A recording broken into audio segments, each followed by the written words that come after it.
مصطفی کاظمی، نخست وزیر سابق عراق، در اظهاراتی تکان دهنده اعلام کرد که در 23 سال گذشته مبلغ 60 میلیارد دلار از اموال عمومی عراق به سرقت رفته است. این رقم نجومی که به گفته او حاصل فساد و اختلاس گسترده است، ابعاد هولناک بحران مالی و مدیریتی در این کشور را آشکار می‌سازد.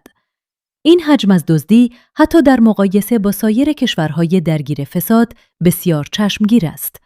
تصور کنید که این 60 میلیارد دلار همگی به صورت اسکناس‌های 100 دلاری باشند. وزن این پولها به بیش از 6000 تن میرسد.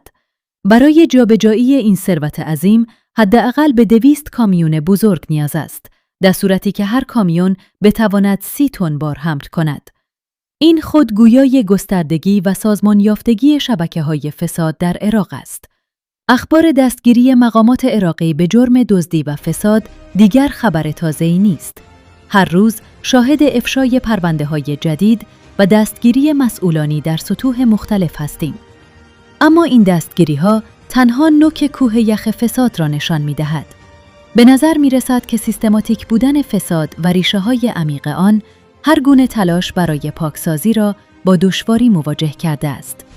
این 60 میلیارد دلار تنها بخشی از سرمایه‌هایی است که می‌توانست صرف بازسازی عراق، بهبود زیرساخت‌ها، ارتقای سطح زندگی مردم و ایجاد اشتغال شود. این پولها می‌توانستند مدارس و بیمارستان‌های بیشتری بسازند، راه‌های ارتباطی را توسعه دهند و امنیت و رفاه را به جامعه بازگردانند. اما در عوض، قربانی طمع و فساد عده‌ای سودجو شدند. اثرات این دزدی بر اقتصاد و جامعه عراق غیرقابل انکار است.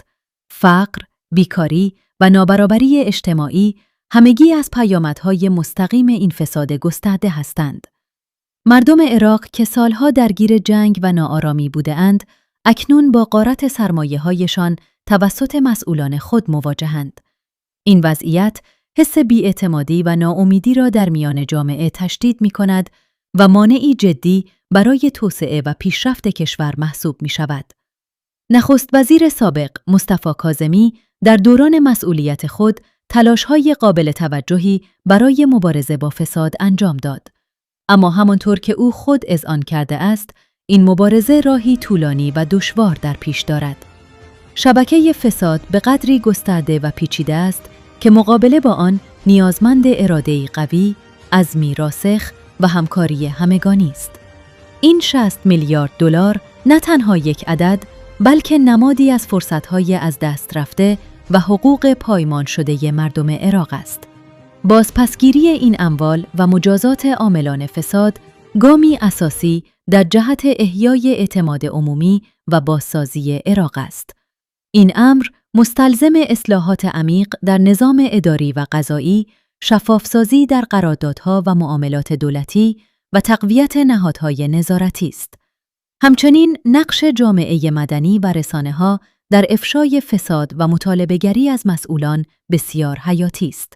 تنها با مشارکت فعال همه اقشار جامعه میتوان امید داشت که عراق بتواند از این گرداب فساد نجات یابد و مسیر توسعه و رفاه را در پیش گیرد.